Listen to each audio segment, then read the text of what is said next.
¿Cómo les va? Soy la doctora Carolina Dromi y en este encuentro vamos a hablar de complicaciones crónicas en diabetes mellitus.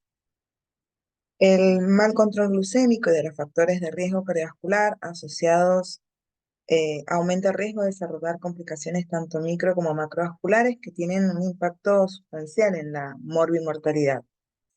La enfermedad panvascular diabética es un síndrome clínico en que los vasos sanguíneos de diversos tamaños de personas con diabetes desarrollan aterosclerosis como una patología común.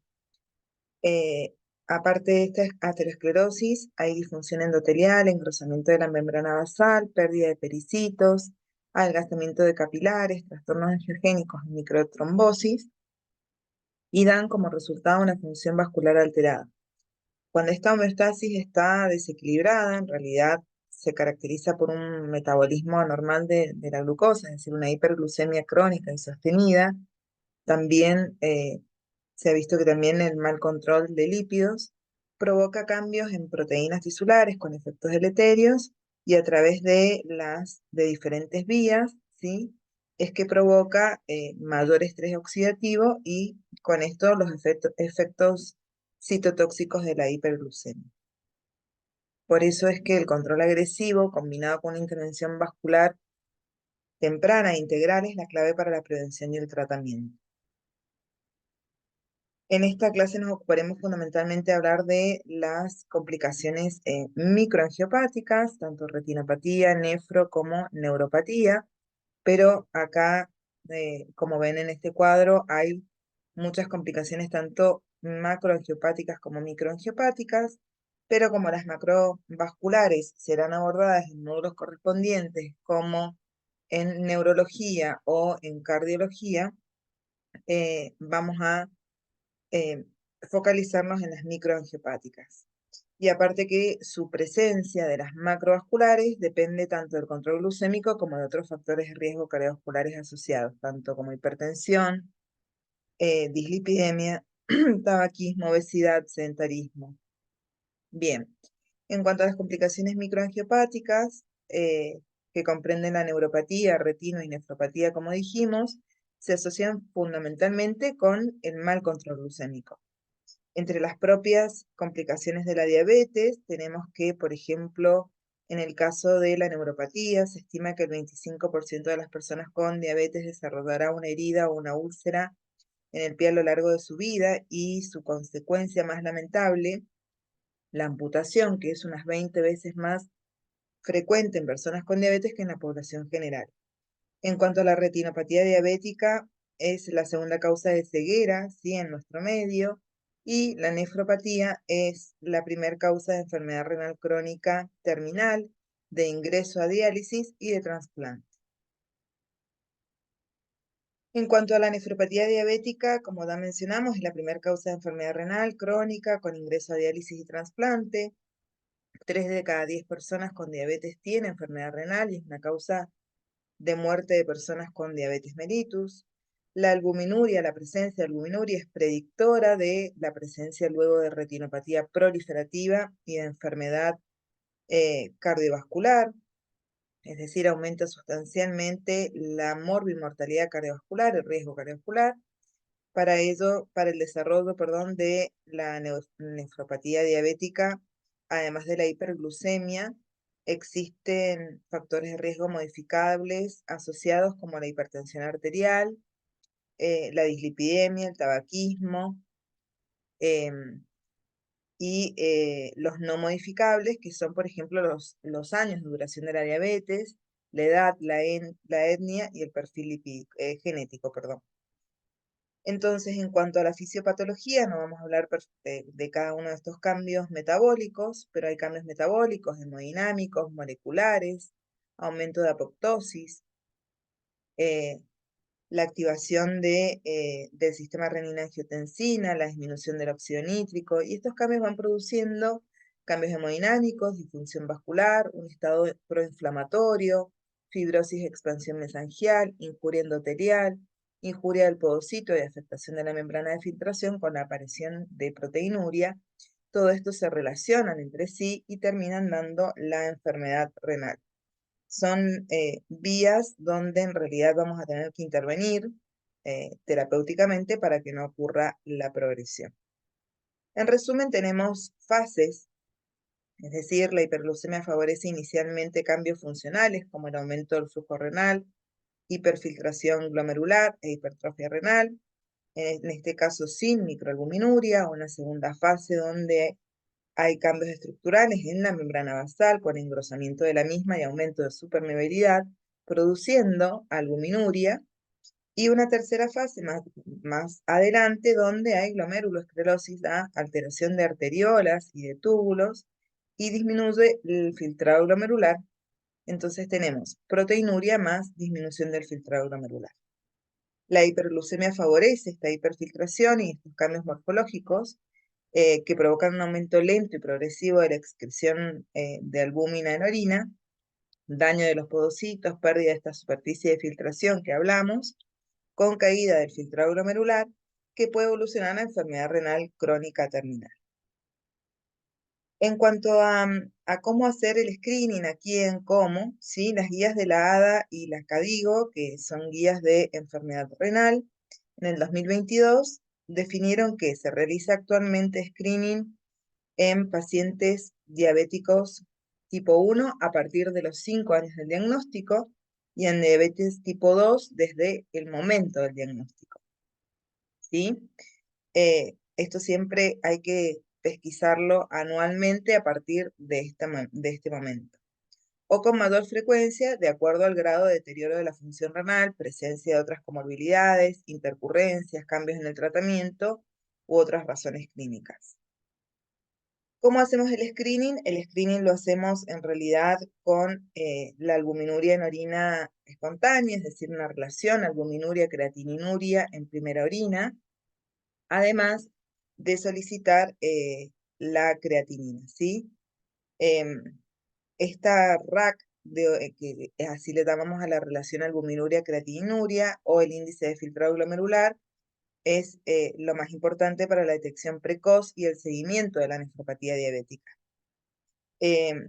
Recomiendan que se haga anualmente, en realidad, esta determinación, tanto de la creatinina para estimar el filtrado glomerular como de la excreción urinaria de albúmina, mediante el cociente de albuminuria-creatininuria, y la presencia de albuminuria mayor de 30 gramos, mayor o igual a 30 miligramos gramo, el filtrado glomerular menor de 60 mililitros minuto, o la evidencia de daño renal, ya nos define una enfermedad renal crónica probablemente diabética, ¿sí?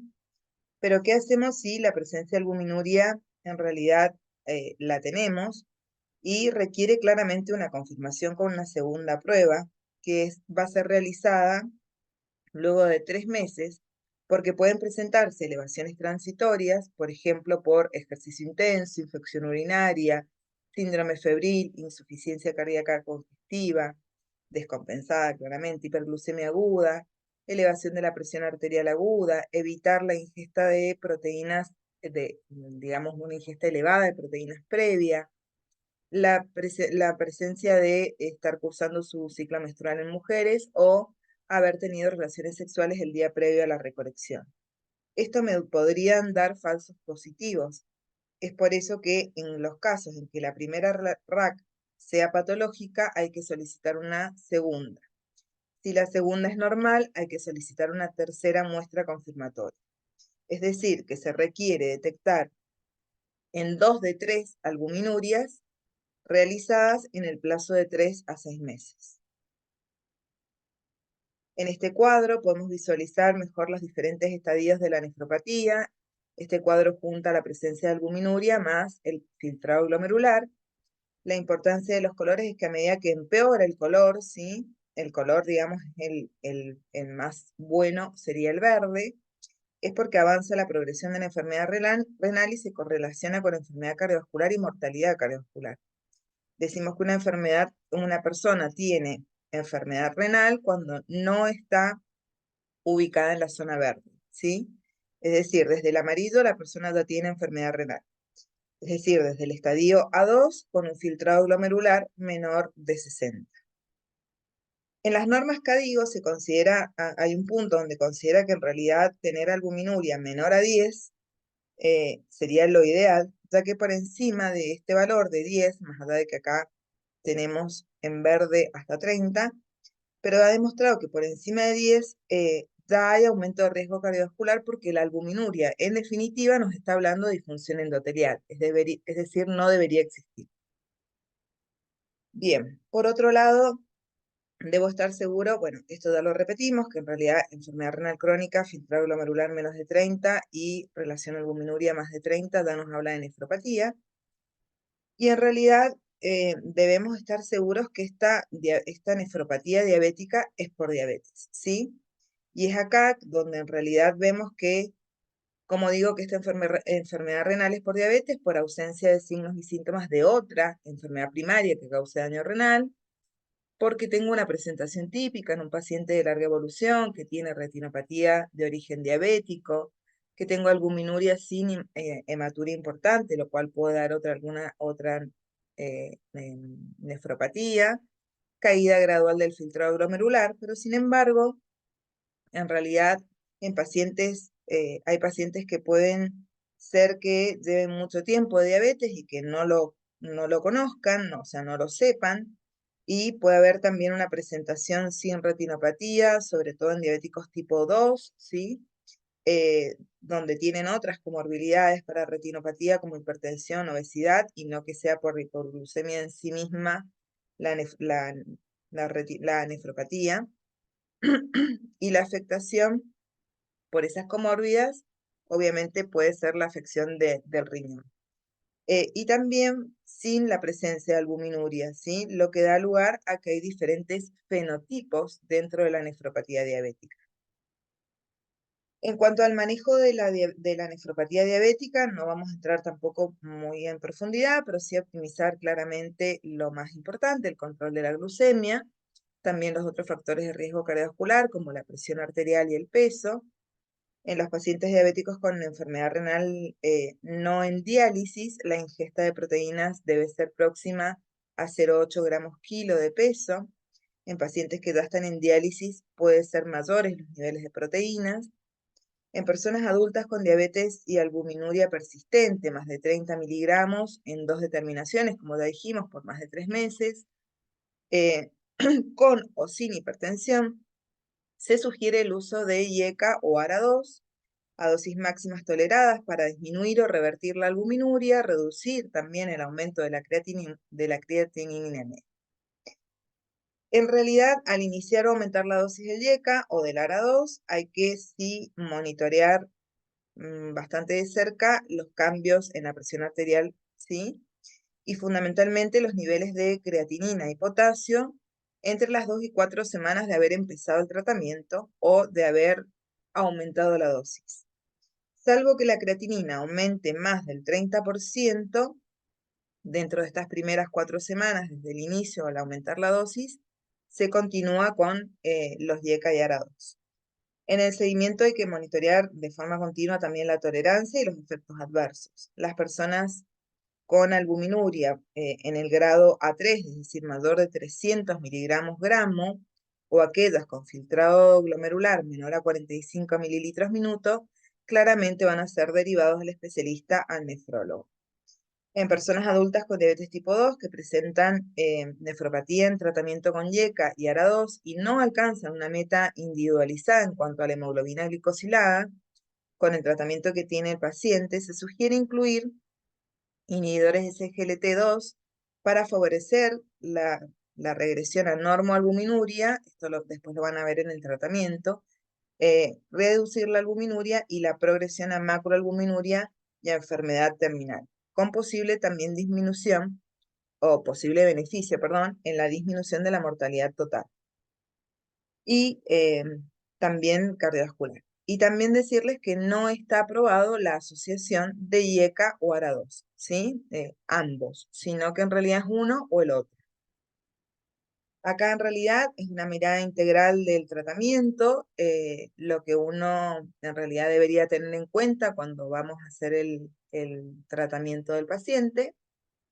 Y esto es un poquito lo que les estaba diciendo recién. ¿sí? Es que en realidad tenemos que tener en cuenta cuando uno, esto lo vamos a ver también en la parte de tratamiento, pero tenemos que ver qué meta nos vamos a proponer. Si disminuir el riesgo cardiovascular, aparte de controlar la glucemia, o solamente un objetivo glucocéntrico o pesocéntrico. Nosotros estamos más tirándonos para este lado, tanto nefrólogos, cardiólogos como diabetólogos, donde en realidad vamos a ver si tiene riesgo cardiovascular o riesgo, sí, a ver, tiene riesgo cardiovascular o de enfermedad renal, insuficiencia cardíaca o un evento cardiovascular previo, y es donde vamos a elegir también los inhibidores de SLGT2 o los agonistas de GLP-1 que también han demostrado ser beneficiosos.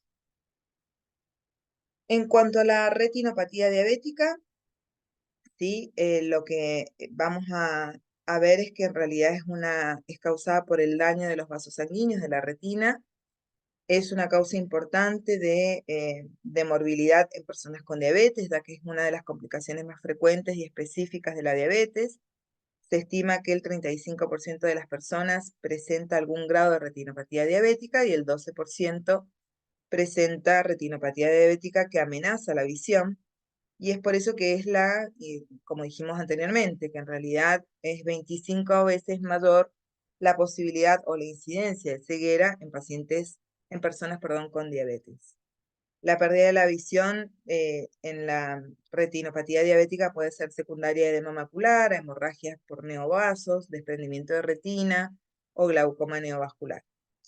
También tenemos factores de riesgo, donde en realidad vemos que siempre el tiempo de evolución de la diabetes y su mal control son la piedra angular, digamos, los factores de riesgo más importantes. En menor medida, la presencia de enfermedad renal crónica, de hipertensión y de dislipidemia. En cuanto a los factores de riesgo, bueno, ya los hablamos, también el embarazo y la propia retinopatía diabética severa que presente previamente el paciente. En cuanto a la fisiopatología, siempre está que es multifactorial, claramente procede principalmente a los efectos deleterios de esta hiperglucemia, estos efectos metabólicos de la hiperglucemia crónica que activan diferentes mecanismos o vías que confluyen con un aumento de la producción de productos de glicación avanzada, la activación de la vía de los polioles con mayor concentración de sorbitol, activa la PCR y mayor inflamación, eh, mayor acúmulo de factores de estrés oxidativo, ¿sí? de inflamación, como dijimos, y estos elementos se interrelacionan todos entre sí, causando el daño celular, ¿sí?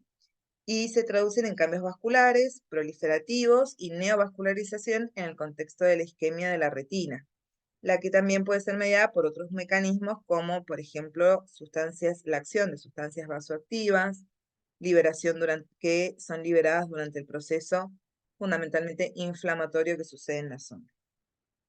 La diabetes puede causar ese daño celular en casi todas las estructuras que constituyen el aparato visual, y puede causar todas estas enfermedades que están nombradas acá, en realidad todas estas afecciones a nivel del aparato visual, pero nosotros nos focalizaremos fundamentalmente en la presencia de retinopatía diabética.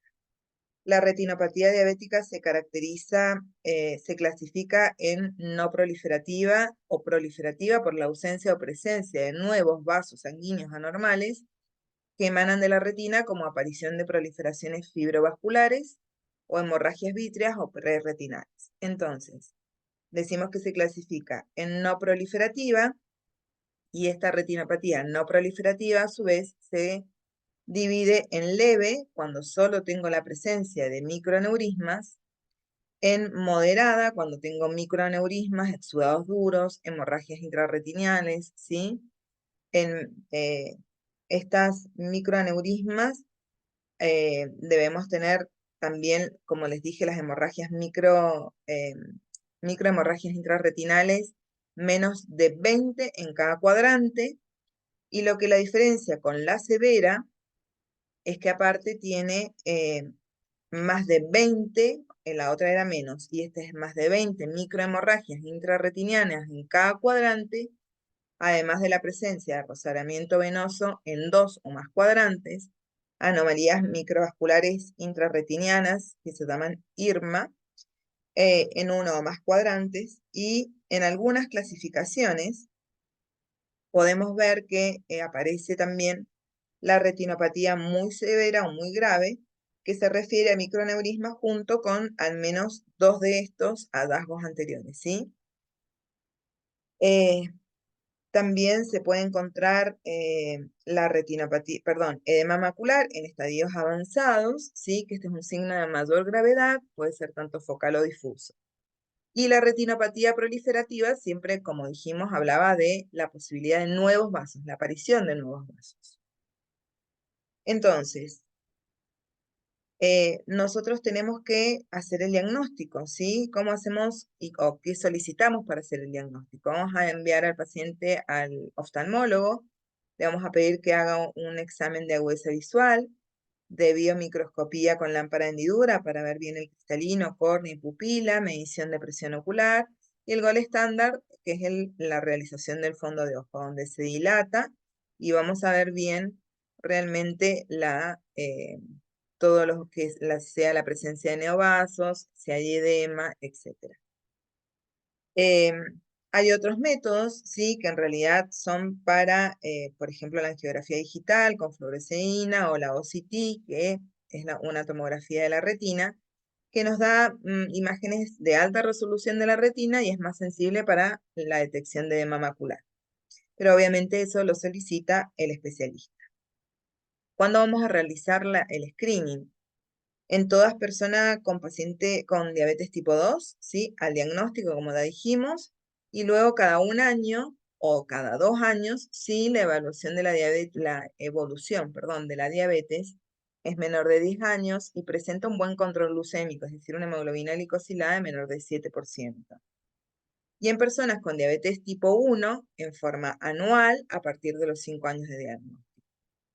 En pacientes que ya tienen retinopatía, sí, es anual o con mayor frecuencia según la gravedad de la retinopatía, por ejemplo, cada 6 meses, si hay también presencia de otras comorbilidades como hipertensión arterial no controlada, del grado de control glucémico o de otras razones clínicas por el riesgo de progresión si estos factores no están controlados. Después, en pacientes con mujeres, perdón, en mujeres con diabetes tipo 1 que tengan previsto quedarse embarazadas, y en las embarazadas ya diabéticas en cada trimestre, ¿sí?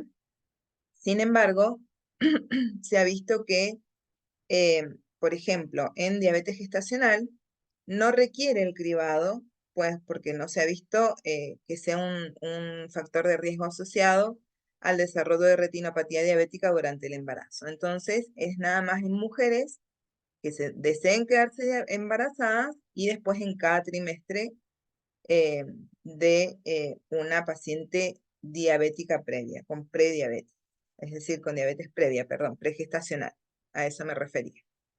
En cuanto al tratamiento, obviamente siempre el control de factores de riesgo cardiovasculares, sobre todo el buen control metabólico y otros tratamientos mucho más profundos que obviamente los hace el especialista, pero solamente para nombrárselos, panfotocoagulación con láser, fundamentalmente en la retinopatía no proliferativa grave o severa y en la proliferativa, una vitrectomía en la retinopatía diabética proliferativa, el uso de corticoides, inhibidores de factor de crecimiento del endotelio, inhibidores de la proteína C quinasa.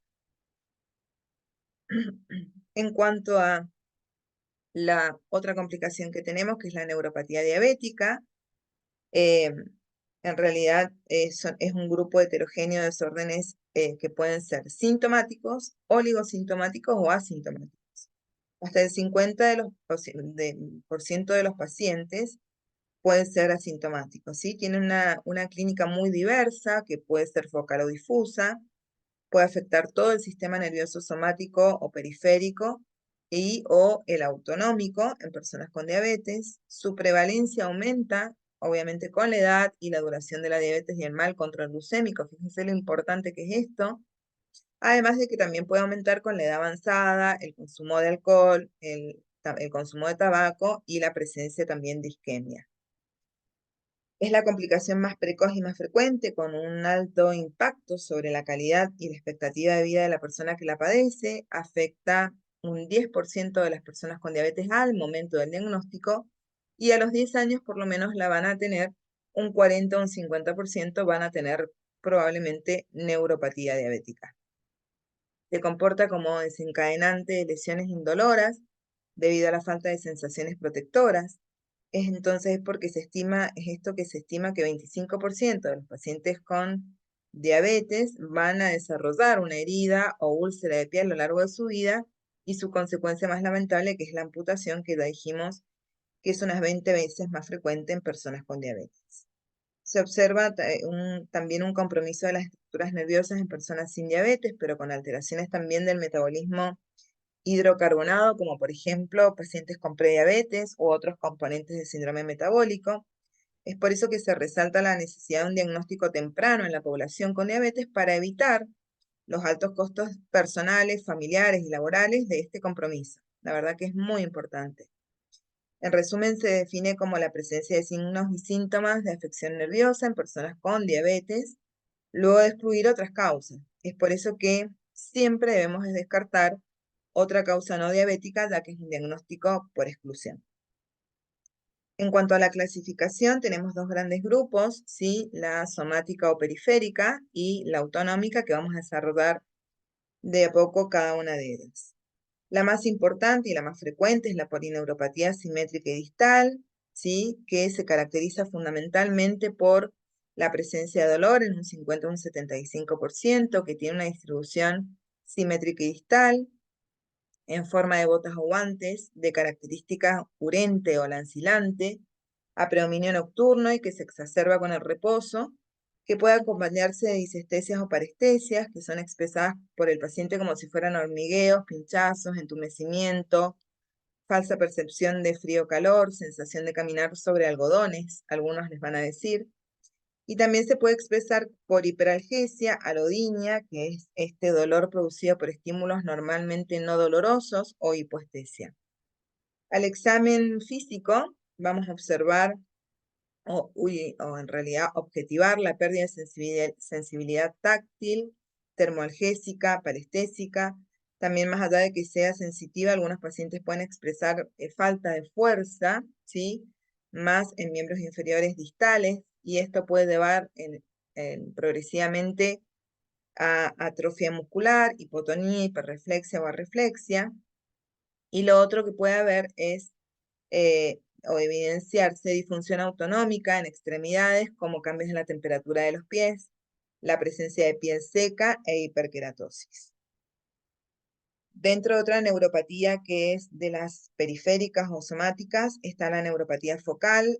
Dentro de esta se divide la neuropatía troncal. La neuropatía troncal, el dolor es la principal manifestación y puede tener un comienzo agudo o progresivo en meses. Es un dolor que es quemante, con exacerbación nocturna e hiperestesia cutánea. Además, esto suele aparecer en tórax inferior o pared abdominal y es por lo general unilateral, y habitualmente resuelve entre 4 a 6 meses con un adecuado tratamiento.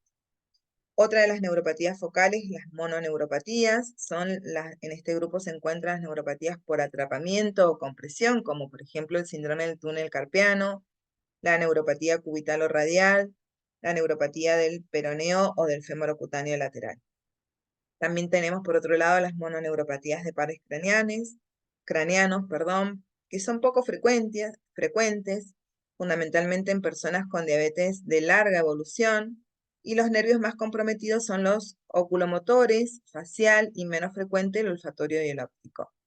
Por último, la motora proximal, en diabéticos tipo 2 también de larga evolución, se presenta con severo dolor y atrofia, debilidad también proximal uni o bilateral, y puede acompañarse de afectación sensitiva y ser simétrica o asimétrica. Y la neuropatía autonómica cardíaca, o empezando con las neuropatías autonómicas, la cardíaca es la forma más importante. Es una de las que puede limitar totalmente la capacidad de ejercicio e incrementar el riesgo de un evento adverso cardiovascular durante el mismo, ya que es un factor predictivo independiente de mortalidad global y de mortalidad cardiovascular. La taquicardia en reposo, luego de 5 a 10 minutos de reposo, más de 100 latidos por minuto, en otras bibliografías decían más de 90, sin variación con la fase respiratoria, se asocia con una neuropatía autonómica cardíaca grave y con denervación cardíaca completa. La frecuencia cardíaca en reposo puede ser utilizada como un indicador diagnóstico y pronóstico en pacientes con diabetes. Se vincula con mayor riesgo de mortalidad y de complicaciones cardiovasculares, como ya lo dijimos antes, y siempre debemos descartar otras causas, claramente, ¿sí? Que la provoquen. El síndrome febril, el paciente con hipertiroidismo no controlado. ¿Y cómo vamos a investigar esta taquicardia en reposo? Sí, vamos a investigar la variabilidad de la frecuencia cardíaca. Se llama test de Ewing, y esta variabilidad de la frecuencia cardíaca la vamos a investigar con en respiración profunda. El paciente está en reposo, se realiza un electro mientras el paciente respira una respiración cada 10 segundos, es decir, 6 respiraciones profundas en un minuto. Y luego se evalúa el intervalo RR en inspiración y expiración. Y si encontramos una diferencia de más de 15 latidos por minuto, es normal. Menos de 10 latidos por minuto es anormal. Es decir, debe haber un aumento fisiológico de la frecuencia cardíaca en inspiración y una disminución de la frecuencia cardíaca en expiración. Esta función está controlada por el vago. De estos test, la variación de la frecuencia cardíaca con la respiración profunda tiene una especificidad, bastante alta, de un 80%. Otra de los síntomas es la presencia de hipotensión ortostática, la cual es la caída, ya sabemos, de la presión arterial sistólica más de 20 milímetros de mercurio, o de la diastólica de más de 10 milímetros de mercurio en respuesta al cambio postural, con falta de taquicardia compensatoria, ¿sí? O la presencia también de síntomas, o acompañado en realidad de síntomas como mareo, debilidad, fatiga, visión borrosa, ¿sí? Hasta síncope. También para la prueba de hipotensión ortostática se puede usar la maniobra de hand grip, que en realidad evalúa el componente simpático a través de la respuesta de la presión arterial a realizar un ejercicio isométrico. ¿Cómo es la técnica? En realidad es mantener una presión voluntaria en un dinamómetro al 30% de la máxima contracción voluntaria que podemos hacer durante 5 minutos usando este dinamómetro que les hablaba. Es decir, que apretándolo, luego se mide la diferencia, luego de 5 minutos, se mide la diferencia de la presión arterial diastólica entre el momento inmediatamente posterior y el anterior al hand grip, o es decir, a esta presión que se hizo. El valor normal es mayor o igual a 16 milímetros de mercurio. También podemos tener una respuesta disminuida tanto de la presión como de la frecuencia cardíaca ante el ejercicio, ¿sí? La denervación parasimpática y la predominancia simpática disminuyen la tolerancia al ejercicio. También podemos tener la presencia de IAM silente por este síndrome de denervación, la presencia de arritmias cardíacas por un síndrome de QT prolongado. Y en realidad lo que debemos hacer es realizar todos los años o una vez al año, en realidad, o ante la presencia de síntomas, como ya hablamos, mareo, síncope, ¿sí? Es realizar esta evaluación si hay taquicardia, hipotensión ortostática, entonces para realmente ver si el paciente tiene neuropatía cardíaca. Otra de las neuropatías autonómicas es la gastrointestinal, ¿sí? Tiene una frecuencia de 20 a 30%, las manifestaciones más importantes son diarrea y gastroparesia, pero también puede haber dismotilidad esofágica, estreñimiento e incontinencia fecal. Y debe sospecharse también en controles, por ejemplo, glucémicos muy erráticos. Presencia de hipoglucemias que no están relacionadas con los horarios de las comidas. Deben excluirse claramente otras causas, como obstrucción en la salida gástrica o úlcera péptica. El estándar de diagnóstico no es motivo de esta charla, pero en realidad se usa para evaluar el vaciamiento gástrico. Se puede usar una gamografía de sólidos o líquidos marcados con radioisótopos, manometría endoluminal, radiografía seriada de esófago gastroduodenal, donde vamos a ver a nivel del esófago el estudio radiográfico contrastado que puede mostrar dilatación leve, ondas peristálticas primarias reducidas, un tránsito prolongado. Se puede realizar también una endoscopía alta. También se está emergiendo como una alternativa el test del aliento. En el diagnóstico de la diarrea neurogénica, sí, se arriba claramente por exclusión también de, obviamente, patologías como enfermedad celíaca, insuficiencia pancreática exócrina o sobreinfección bacteriana. Y en cuanto al tratamiento, obviamente es lo higiénico-dietético, fundamentalmente cambiar el tipo de dieta, comer lento, porciones pequeñas, reducir grasas y fibras, y se puede usar podemos utilizar prokinéticos, donde en realidad uno de los que más efectividad tienen es la metoclopramida. Pero no es tema de esta de esta clase entrar tanto en detalle en el tratamiento. Otra de las neuropatías autonómicas es la genitourinaria, que se ha visto que se mencionan cifras hasta 45% de su presencia. En hombre tenemos disfunción eréctil y eyaculación retrógrada, y en la mujer disminución del deseo sexual, dispareunia, disminución de la libido y lubricación inadecuada. En estos casos debemos derivar tanto al urólogo como al sexólogo, al especialista, eh, como para ver qué es lo que van a hacer de tratamiento, primero diagnóstico y tratamiento.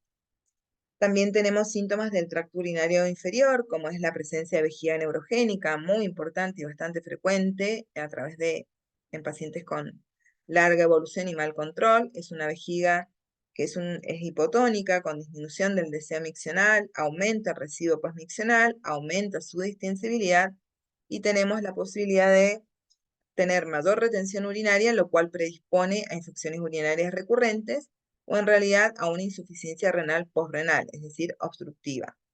Y siempre hay que realizar ante estos síntomas la evaluación exhaustiva de la vejiga y su funcionalidad. Lo que podemos hacer primero nosotros es preguntarle al paciente o decirle al paciente que cuantifique el volumen de micción matinal apenas se levanta.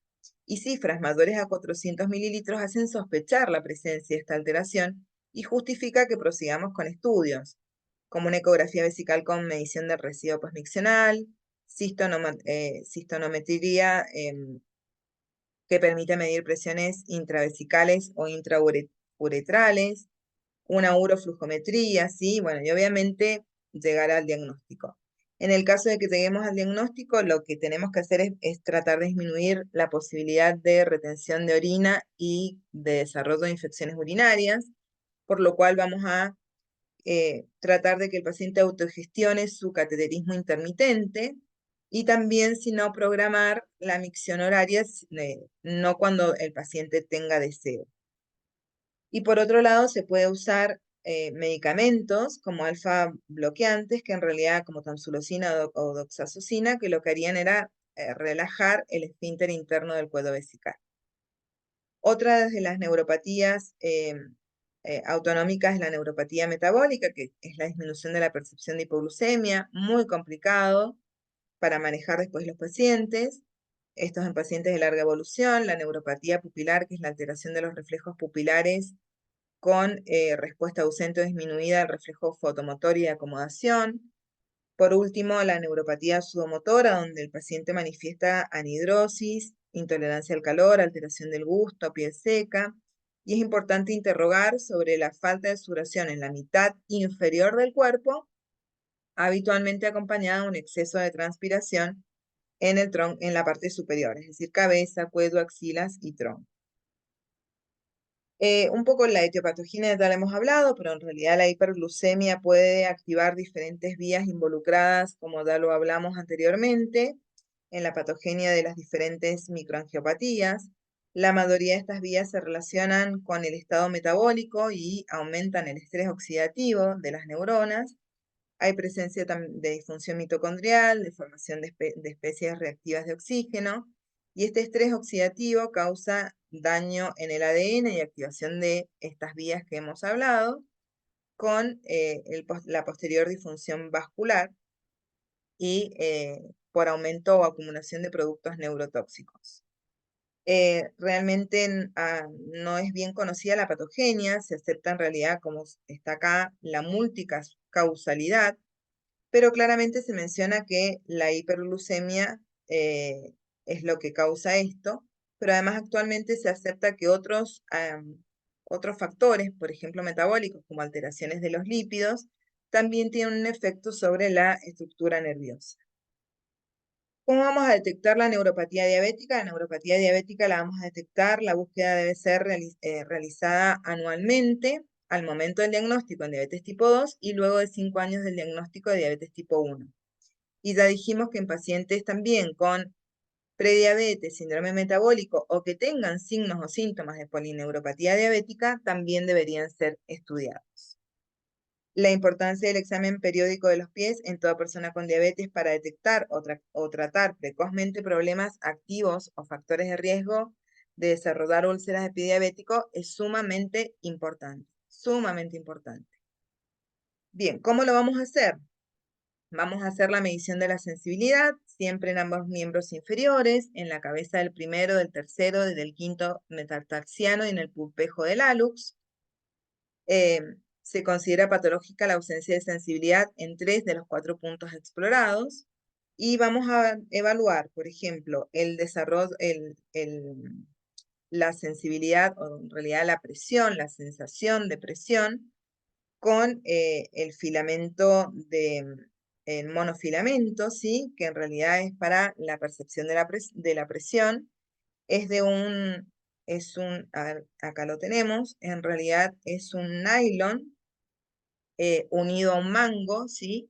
Que en realidad tenemos que hacer la presión y este nylon se dobla, esa es la presión que ejercen más o menos 10 gramos, ¿sí? Se aplica una presión constante de 10 gramos, es apenitas cuando se dobla, se aplica perpendicularmente a la superficie de la piel del pulpejo, fundamentalmente el primer y quinto dedo metatarsiano de ambos pies, pero como ven en la foto existen otras zonas donde se puede evaluar, ¿sí? También hasta en el talón, en el calcáneo. Hay que tener cuidado en zonas de hiperkeratosis, donde la disminución de la sensibilidad es menor. También podemos usar la prueba táctil de Ipswich, que en realidad toca suavemente la punta del dedo índice con el dedo, ¿sí? De forma secuencial y sin ejercer presión. La punta del primero, del tercero y del quinto dedo bilateral, 1 a 2 segundos. También usamos la percepción de la vibración con un diapasón de 128 Hz, que es un instrumento metálico, ¿sí? En forma de horquilla que al vibrar produce un tono puro, ¿sí? Que se aplica en el dorso de la porción proximal de la falange distal del hálux, y luego de su percusión se coloca y se apoya en la porción distal. Siempre lo tenemos que tomar del manguito, ¿sí? No de la horquilla, y debemos ver cuánto es lo que él percibe comparado a lo que percibimos nosotros la vibración. Otro puede ser la percepción del dolor, que se hace con agujas, en realidad pinchacitos con agujas, no es que vamos a pinchar al paciente. Después podemos ver la sensibilidad térmica, la prueba de frío-calor. Debemos evaluar los reflejos osteotendinosos con un martillo de reflejo, fundamentalmente en pacientes diabéticos, el patelar y el aquiliano. También, como dijimos, como había pérdida de fuerza muscular, debemos evaluar la fuerza del tibial anterior y del peroneo, haciendo que camine punta a talón el paciente. Y en caso de dudas, ¿sí? Tenemos obviamente que derivar al paciente para que le haga mediciones electrofisiológicas al neurólogo especializado. Al menos 2 de los 3 de los siguientes criterios patológicos para el diagnóstico deben estar, ¿sí? Por ejemplo, los síntomas típicos, como ya dijimos, ardor, dolor punzante, calambres, adormecimiento, alodinia o hiperalgesia. La presencia de signos como disminución o abolición de los umbrales de sensibilidad distal táctil, que dijimos que era con el monofilamento, alteración de la sensibilidad vibratoria de los reflejos osteotendinosos, alteración de la sensibilidad térmica, la vibratoria o dolorosa en forma simétrica, la disminución o ausencia de la fuerza muscular distal y simétrica, y también la alteración de los estudios electrofisiológicos. Algo muy importante es realizar el diagnóstico diferencial de este dolor, que tienen los pacientes con neuropatía, que ya dijimos que era un dolor en reposo, intenso, predominio nocturno, fundamentalmente el dolor, estamos hablando del dolor de que es la neuropatía polifocal, que en realidad es la primera y la más frecuente, de tipo punzante, quemante o lancilante, bilateral, bien distal, simétrico, que cede o mejora con la marcha y también mejora apoyando el pie en la superficie fría. El diagnóstico más importante y diferencial lo tengo que hacer con una isquemia arterial, es decir, con un dolor isquémico, la cual este dolor aumenta con el frío y con la marcha, causa claudicación intermitente, es decir, que aparecen con la marcha o el ejercicio y alivia con unos minutos de descanso, se presenta en decúbito, cede o mejora con los pies colgando de la cama hacia abajo y empeora si yo elevo los miembros inferiores. Es muy importante hacer el diagnóstico diferencial. En cuanto al tratamiento, debe ser interdisciplinario, multidisciplinario, contemplando aspectos psicológicos y del dolor. Es bastante, en realidad, difícil el manejo de estos pacientes, incapacitante. Más allá de lo que ya hemos mencionado, que el control, obviamente, de los factores de riesgo y de la glucemia como primer medida, abarca un gran número de fármacos, ¿sí? Que podemos en realidad evaluar. Dentro de la farmacoterapia podemos, como una opción inicial, ante un dolor leve, usar ácido tióctico o ácido alfa lipoico. Ante estos síntomas leves, ahí están las dosis y los efectos adversos para no, eh, digamos, aburrirlos leyendo todo lo que sale en el slide. También podemos usar pregabalina, gabapentina, amitriptilina, duloxetina como opciones de primera línea para el manejo del dolor neuropático moderado o severo. Ojo con los efectos adversos y las contraindicaciones. Por lo general, la mayoría se deben suministrar en horario vespertino o al acostarse y requieren titulación de dosis según la tolerancia del paciente. También se pueden combinar, ¿sí?, entre ellos para lograr el objetivo de mejorar el dolor y también mejorar la calidad del sueño que estos pacientes suelen tener alterada por el dolor. En la neuropatía diabética, por lo general, no usamos opioides, o sea, en realidad por una cuestión como tratamiento crónico, ¿no? Del dolor, ya que presentan riesgo de desarrollar tolerancia, así que hay que tener mucho cuidado, dependencia y aumento de la mortalidad. Con respecto al tratamiento local, las guías nombran la capsaicina local, que se pone en forma tópica, que es como un anestésico. El tema es que el uso, los pacientes lo usan en exceso y puede causar lesiones en piel. Respecto a que se preguntarán por qué no pusimos los AINES, en realidad no tienen efecto sobre el dolor neuropático, hay que tener en cuenta también todos sus efectos adversos, y solamente se ha visto que el paracetamol asociado a alguno de los tratamientos que están nombrados en el slide podría en realidad brindar alivio en el momento más agudo. Para alcanzar una respuesta máxima, el tiempo varía de un medicamento a otro, pero en general se requiere que al menos 2 a 3 meses para evaluar el efecto. Otra de las complicaciones que se asocian en realidad a lo anterior, a la neuropatía diabética, es la neuroartropatía de Charcot, derivada de, como dijimos, de la neuropatía diabética. Es mucho más frecuente de forma unilateral en pacientes ya con un tiempo de evolución o de mayor de 10 años de evolución, en pacientes más grandes, de 50 a 60 años. Tiene una fase aguda y crónica. En la fase aguda, en realidad, la articulación va a tener signos de flogosis, y no les voy a nombrar todos los estadios, pero sí en realidad que vean que los diferentes estadios pasan desde una inflamación leve, tipo celulitis, ¿sí?, hasta en realidad todo un remodelado de la arquitectura del pie. Fíjense en la radiografía y fíjense acá todo cómo pierde la arquitectura normal del pie, con mayor predisposición a desarrollar lesiones, ¿sí? Entonces, obviamente, tenemos que evitar o por lo menos tratar ese pie derivándolo a un especialista, a un traumatólogo especialista en pie o a un fisiatra para que haga descarga del pie, lo cual detiene estas lesiones y la deformación progresiva de la estructura ósea. Así que bueno, tenemos que tratar de evaluarlo y derivar.